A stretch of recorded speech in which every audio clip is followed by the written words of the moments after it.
Mom, where are you? I just got home from my night shift and I don't see you anywhere. You don't normally get up this early, do you? Huh? Who's that? Mom, are you okay? It's me, Calvin, your son. Calvin? Oh, Calvin, my dearest baby. Why are you texting me now? Shouldn't you be going to school now? Mom, I finished high school a week ago. I only need to attend the graduation ceremony in the next few days, so there's no need to go to school anymore. Oh, I see. Why are you texting me now? Shouldn't you be going to school now? Mom, you just asked the same question and I just answered it. Are you sure you're really okay? Oh, really? I just didn't pay much attention. I think I'm still not fully awake. Then why are you texting me? I just wanted to ask where you are.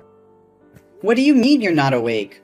Are you hanging out with some friends you made recently and getting drunk again? Well, it's almost the same thing. Mom, are you drinking on an empty stomach again? Seriously, I haven't seen you eat anything lately. The dinner I prepared you last night before going to work is still on the table. Oh, I'm fine. It's just that I don't feel very hungry these days. It looks like you haven't showered for a few days, have you?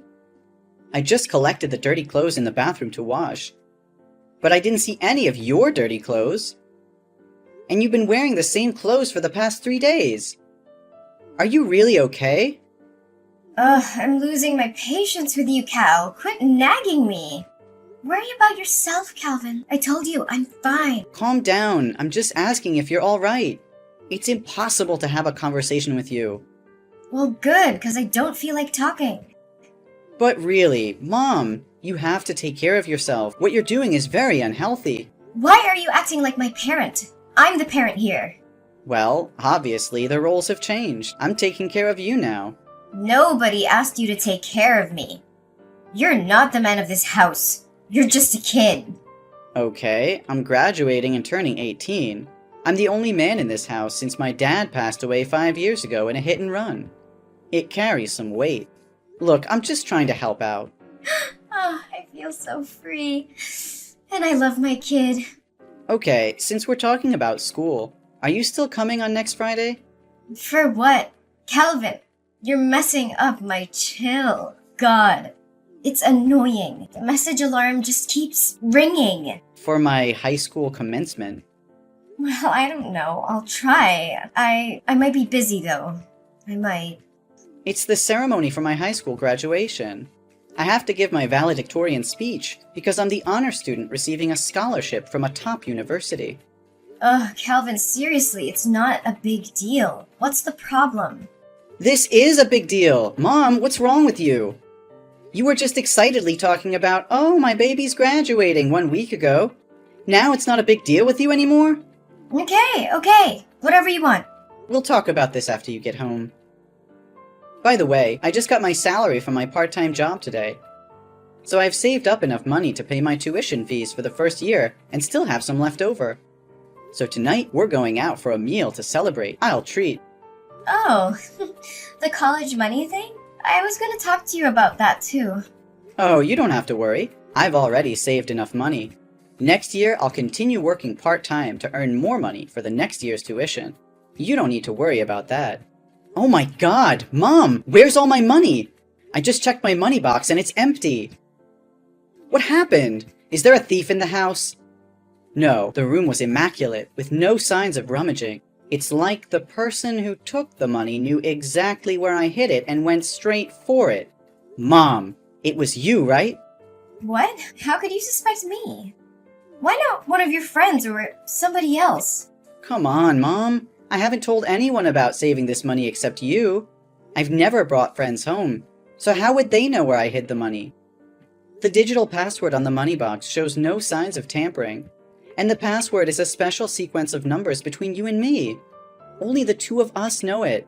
Fine, it was me, but you shouldn't doubt your own mother, Cal. What? Did you spend my money without even consulting me? Do you realize that's the money I've been saving for 3 long years? I had to work 2 or 3 part-time jobs during the holidays, and even take on night shifts. Even during the school term, I worked as a babysitter or gardener for the neighbors just to save every penny. I know our family's financial situation isn't good, So I worked tirelessly to save that money for college without burdening you. But now, why did you take all that money? Oh, baby, I know how hard you've worked. But you see, I just got laid off by my company and I'm unemployed now. Yesterday, one of my friends introduced me to a highly lucrative job opportunity. But since I didn't have any money saved, I borrowed from you temporarily to invest. What? You took all of my hard-earned $8,000 to invest in a job based on a promise from a friend you've only known for a few days? How could you do that? What is that job? How can you be so sure it will be profitable? Are you sure they're not trying to deceive you? Oh, don't you worry. I've been through this job before. You can trust me. Within just 1 month, the money I borrowed from you will be returned and multiplied many times over. It'll be more than enough to cover your tuition fees for all 4 years of university. We won't have to worry about finances anymore.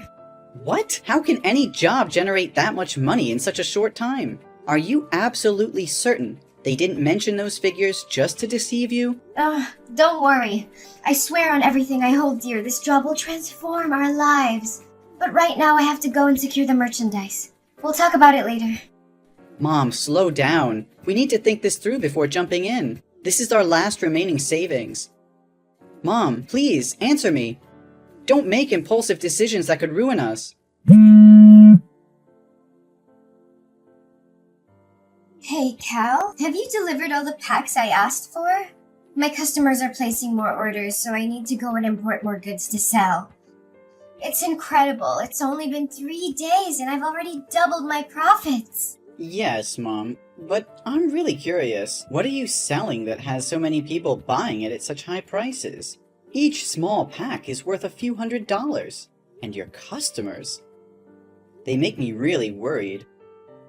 I see students, elderly individuals, and even some rough-looking people with tattoos. Mom, why can't you tell me what you're selling? Since the day you started this business, you've always locked your room and never let me in. Isn't the packaging on the outside of the packs clear enough? Doesn't it say tonic for the soul? You can read, right, Cal? It's just something that brings happiness, comfort, and an escape from the harsh reality. There's nothing to worry about. The product is just quite expensive, so I lock my room to prevent theft. You're overthinking things. Mom, I'm not buying it anymore. I've checked all the pharmacies around here, but I couldn't find any such supplements. Besides, you don't have a pharmacy degree or any knowledge of chemistry to be selling medicine. Mom, let's be honest. What are you really selling? Also, the people I've been delivering to lately bear a striking resemblance to you. They all have needle marks on their arms, just like you. What are you talking about? Needle marks? You're spouting nonsense. Mom, there's no need to hide anymore. I've already seen it. These days, whenever I'm at home, you wear sleeveless tops or jackets, even in the middle of summer. I became extremely curious and suspicious, as if you were hiding something. Do you remember 2 days ago when I unexpectedly came home? You took off your jacket, but when you noticed me, your immediate reaction was to cover your biceps. But I saw it, Mom. I even found a needle stained with blood in the trash bin. You're being overly sensitive. Those marks on my hands are simply mosquito bites. Needles? Syringes? They certainly aren't mine. Some scoundrel must have thrown it in our garbage bag. Mom, are you kidding me? So now you expect me to believe that someone broke into our house just to throw a used needle in the trash? What kind of excuse is that? It's more absurd than anything I've ever heard. Ugh, sometimes I wish you weren't so intelligent, Cal. Fine, I know that what I'm about to say will change the way you look at me for the rest of your life. You'll judge me, criticize me, and stigmatize me. I'm sure of it. Mom, what's going on? Why does it sound so serious? I promise, no matter what it is, I'll always love you and stand by your side. Well, let's see. I'm an addict, Calvin. It's been going on for the past 3 months. Those times I said I was looking out for a job, there were actually moments when I was buying drugs and getting high on a street corner before returning home. And those times I said I was out drinking with new friends, they were the people selling me drugs, and I was high until you texted me. What? You're using drugs? How is that possible? You've always taught me that drugs are poison, that they destroy the human body in the most dangerous ways. You warned me never to listen to friends or anyone who suggested trying them. Not even once. You said addicts are selfish, self-centered, useless, and beyond help. How can you be like this now? It must be because of those bad friends you've made recently. Give me their addresses, and I'll make them pay. No, Calvin. It's not their fault, it's me. I couldn't control myself, and I relapsed. All those terrible words I used before. They were the words I had for myself. I wanted to change, to be a good mother, but in the end, I fell back into that sinful path. What? A relapse? But have you ever used drugs before? Why haven't I noticed any signs all these years? Yes, Calvin, that's right. It's a secret I wanted to take to the grave so you wouldn't have to know. The truth is, I've been battling addiction since I was 14 years old. When your grandparents divorced when I was young, no matter where I lived, they were often away on business trips. That left me with a lot of freedom and the pocket money they gave me. It was a recipe for disaster. I made a friend, someone I thought was amazing, and we had a lot of fun together. But one day, when I went to her house, I met her mother. She was an addict, and she offered me my first OxyContin. She simply said, "You should try it." And what happened? Please tell me you refused. I wish I did, honey. But I was curious at the time, so I took a pill. The thought that crossed my mind was, I want to feel like this for the rest of my life. It was the perfect escape for me. And from that moment on, I spiraled into addiction, using all the money my parents gave me to buy drugs every day. But then they found out I was high in my room, so they cut off my funds. But the grip of addiction was unbearable, so I became a drug dealer for my friend's mother in exchange for my own supply. For 6 years since I first tasted the allure of drugs, I tried various stimulants, from heroin to synthetic substances. And during that time, I mistakenly believed I was living in heaven. But you said you'd recovered from addiction. What happened, Mom? That's true. Something heartbreaking happened that jolted me awake from my complacency. My best friend died of an overdose right before my eyes, and I was too high at the time to help her. By the time I regained my senses and called for an ambulance, it was already too late. I blame myself every day because I introduced her to drugs. Despite growing up with an addicted mother, she fought hard not to become like her. But it was my influence that led her down that path. I was desperate at that time and got caught by the police, who sent me to a youth rehab center. It was there that I met your father. How was my dad? I thought you met him while he was working as a doctor at the local hospital. Why did you meet him in rehab? Your father was actually an intern at the rehab facility that year. Unlike others, he didn't treat addicts like me as scum. He was compassionate and supportive throughout my recovery journey. We grew close, and he became my beacon of hope. Since then, I have stayed away from drugs. So why, after almost 18 years of being clean, did you fall back into addiction? After your father passed away, I fell into a deep depression, feeling unloved and contemplating suicide. The thought of leaving you alone in this world held me back. The pressure of making money and the constant feeling of failure, as I couldn't achieve financial success, left me exhausted. Finally, being fired from my job was the last straw, and I completely fell apart. Why didn't you tell me all of this earlier? I foolishly believed that everything was fine. Don't blame yourself, honey. It's not your fault. It's my own incompetence. I was so consumed by grief that I went to a bar to drown my sorrows. And there I happened to encounter the mother of my late best friend. She approached me, and I, being foolish, disclosed my situation to her.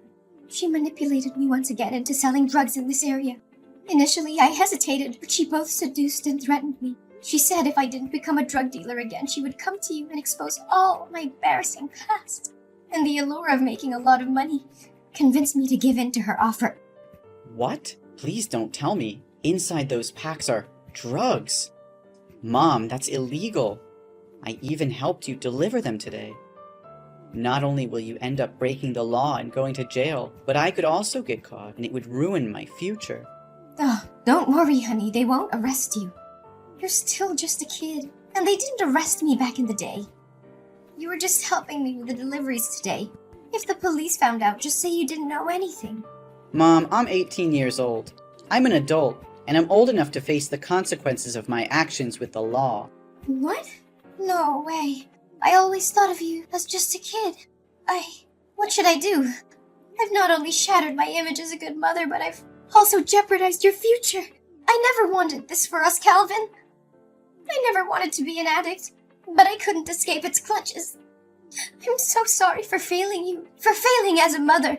I know it's unforgivable, but I did it out of desperation. The addiction consumed me and I lost sight of everything else.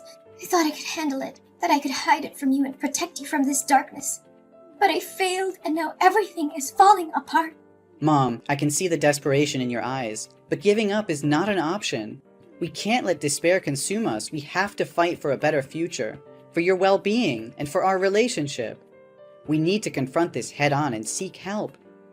Rehab can provide the support you need to overcome your addiction once again. Calvin, I just don't see a way out of this darkness. The weight of guilt, shame, and the realization of the pain I've caused is crushing me. How can I ever face myself, let alone society? I know it feels overwhelming right now, but we can't let despair dictate our choices. We have to confront the consequences of our actions and seek help. It's the only way to break free from this cycle and find redemption. Redemption? Do you really believe it's possible for someone like me? I've betrayed everything I stood for, everything I taught you. How can I ever make amends for that? Mom, redemption is not about erasing the past or pretending it didn't happen. It's about acknowledging our mistakes, taking responsibility, and committing to change. It won't be easy, and there will be obstacles along the way, but it's a journey worth taking. But what about society? They will never forgive me. They will always see me as an addict, a failure, a burden to society. They view us as criminals, as failures. Even if I go to rehab, who will hire me afterwards? Who will give me a chance? I'll be forever labeled as an addict. How can I face their judgment, their scorn? Society can be harsh, Mom, but there are also compassionate people who understand the struggles of addiction. Besides, you still have me. I'll always be here and accompany you like my father did with you. We can find a path where you can heal and rebuild your life without constantly living in fear of judgment. I want to believe, Calvin. I want to believe that there's still hope for me, for us. I'll try. For you. For our future. Please help me find the way out of this despair. Mom, that's all I could ever ask for. Together, we'll find the help you need, the support you deserve. Mom, where are you? Mom? The hospital just called me and said you ran away. Where did you go? You just escaped death. Calvin, I'm sorry. I'm really sorry. I couldn't contain myself. I never wanted this, Calvin. I never wanted to go down this path again. But the pain, the emptiness inside me grew so intense that I found myself drowning in desperation. I thought I could handle it, that I could find an escape. And then the devil's whispers echoed in my ears, tempting me with false promises of relief. Why don't you just let me die of an overdose? Why are you trying to save my life? And now I have to live in humiliation. I don't dare see you again. Mom, please don't say that. Don't give up on yourself. I can't bear the thought of losing you. I'm scared, Mom. Scared of what might happen if I can't find you in time. You have no idea how scared I was yesterday morning. I was getting ready to go to school for the graduation ceremony when I heard a loud noise coming from your room. I felt so nervous, so I opened the door to check. The scene I witnessed still haunts me. You were lying on the ground with a needle in your lap, covered in vomit and foaming at the mouth. Your whole body was twitching, and it seemed like you'd passed out. I was terrified and immediately called 911. If I had left even a little bit earlier that day... Calvin, I'm so sorry for putting you through all this pain. I never wanted to hurt you. The depths of my despair consumed me, clouding my judgment and blinding me to the love and support you've given me. Mom, you're not alone in this. I know it's hard, but we can fight through it together. Your life is worth living, worth fighting for. I won't let you slip away into darkness. Please, let me help you. Help me? Calvin, I'm beyond help. I've let you down, failed as a mother, and now I'm dragging you into the depths of my own despair. I can't bear to see you suffer because of me. No, Mom, you haven't failed me. We all make mistakes, and I refuse to believe that this defines who you are. You're so much more than your addiction. You're my mother, the one who raised me, loved me, and supported me. I can't abandon you now, not when you need me the most. But Calvin, don't you see? I'm trapped in this vicious cycle. Every time I try to escape, it pulls me back in. I can't bear the pain, the shame, and the weight of my own mistakes. It feels like there's no way out. Mom, I can't just stand by and watch you carry this burden alone. The guilt and shame will eat you alive, and I can't let that happen.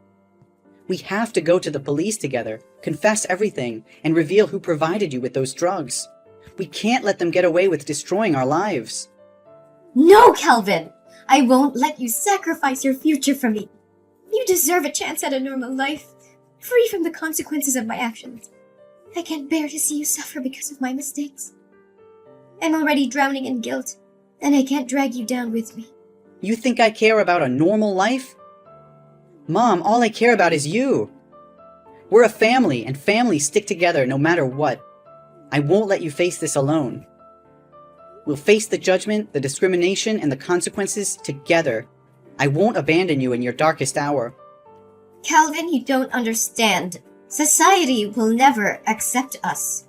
We'll be branded as criminals, as addicts, and it will haunt us for the rest of our lives. I can't bear to see you suffer because of my mistakes. I want better for you, a chance to break free from the cycle of pain.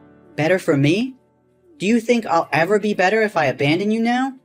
We can't escape our past, Mom. It will always haunt us, no matter how much we try to hide. The only way to truly move forward is to face it head on, to take responsibility for our actions. You think there's still hope for me? Look at me, Calvin! I'm a broken, hopeless mess. It's too late for me, Calvin. I'm tainted, damaged beyond repair. But you still have a chance. You're young, talented, and full of potential. Save yourself and leave me behind. It's the only way for you to have a future worth fighting for. I'd rather face the consequences alone, no matter how severe they may be. No, Mom, I won't leave you behind. We're in this together through thick and thin. I can't imagine a future without you, and I won't let you give up on yourself. We'll face the world together, and we'll prove them wrong. We'll show them that love and support can conquer even the darkest of times. Just come back to the hospital, okay? After you completely recover, we'll go to the police station together. I'm terrified, Calvin. Terrified of the unknown, of what lies ahead of us. But seeing the determination in your eyes, the unwavering love you have for me, gives me a glimmer of hope. Maybe, just maybe, we can find a way to rebuild our shattered lives together. Let's face this storm, hand in hand, and never let go. After a long and arduous legal process, Mom was sentenced to 7 years in jail for her involvement in illegal drug trafficking. It was a heavy blow to both her and me, knowing they would be separated for such a long time. However, there was a glimmer of hope amidst the darkness. During the trial, Mom made a courageous decision. She decided to reveal the identity of the leader of the drug ring, providing crucial information to the authorities. Her willingness to cooperate and assist in dismantling the operation earned her a reduction in her sentence. Instead of serving the full 7 years, her sentence was reduced to 5 years. As for me, the court recognized my genuine remorse and the fact that I had been caught up in my mother's desperate struggle. Despite my involvement in transporting drugs, the judge saw potential for my rehabilitation and granted me a suspended sentence of 1 year, giving me a chance to turn my life around. The sentencing was bittersweet, as we knew we would be apart for a considerable period. But it was also a turning point, a chance for us to rebuild our lives and make amends. We held on to the hope of a brighter future, even in the face of adversity. While Mom served her time behind bars, I dedicated myself to self-improvement. I pursued education and counseling, determined to break free from the shadows of the past. I surrounded myself with positive influences and used my experience to raise awareness about the dangers of drug addiction. As the day of my mom's release approached, I eagerly awaited her return. I had grown into a responsible and compassionate young adult, ready to support her transition back into society. Together, we embraced the second chance life had given us, determined to make the most of it.